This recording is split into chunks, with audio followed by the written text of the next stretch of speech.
प्रतिपक्ष के नेता ने प्रेस कॉन्फ्रेंस किया था और उसके माध्यम से उन्होंने पदयात्रा की बिहार में यात्रा की घोषणा की है और 3 बातों की तरफ प्रदेश की जनता का ध्यान आकृष्ट कराने का काम किया।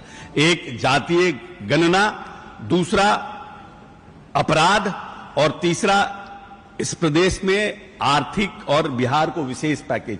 ये 3 मुद्दा है जिसको लोग करके ये पदयात्रा करने जा रहे हैं।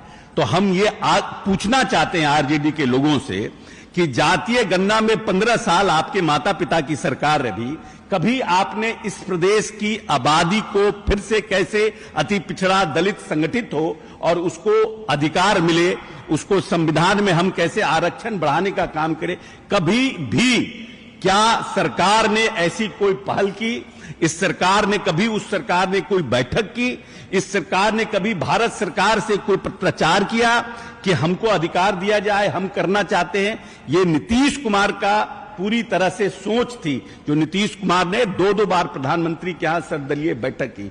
दूसरा, जो लॉ एंड ऑर्डर पर सवाल उठाते हैं, तो यह प्रदेश अच्छी तरह जानता है कि किस तरह से इस प्रदेश में रंगदारी और किडनैपिंग एक उद्योग बन गया था।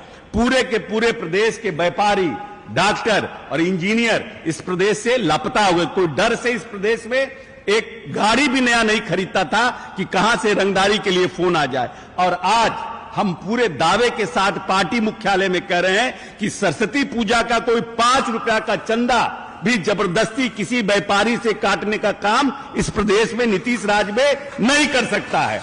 तीसरा, जो लोग कहते हैं कि विशेष राज्य और आर्थिक पैकेज, विशेष राज्य के लिए आज तक जिसके पास इतनी क्षमता थी कि वो प्रदेश और देश के प्रधानमंत्री बनाने का काम करते थे, वो कहते हैं कि गुजराल जी को उन्होंने ही बनाया प्रधानमंत्री, वो किंग मेकर थे।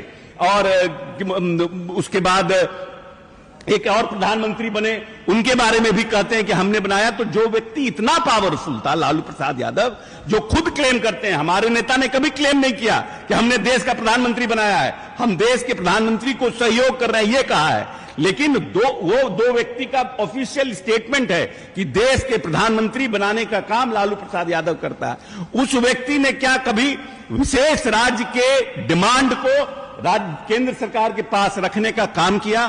कभी विशेष के आर्थिक पैकेज के लिए कोई इनिशिएटिव लेने का काम किया? इसीलिए प्रदेश की जनता को भ्रम पैदा करने का कोशिश तेजस्वी यादव न करें। यह अकेला नेता है नीतीश कुमार, जिसके पास विकास का विजन है, प्रदेश को आगे ले जाने के लिए एक सोच है और 21वीं सदी का बिहार का जिसने सपना देखा है। यही हम बात आप सबसे कहना चाहते हैं और अपने साथियों का प्रदेश मुख्यालय में हम स्वागत करते हैं और उनको पूरी तरह से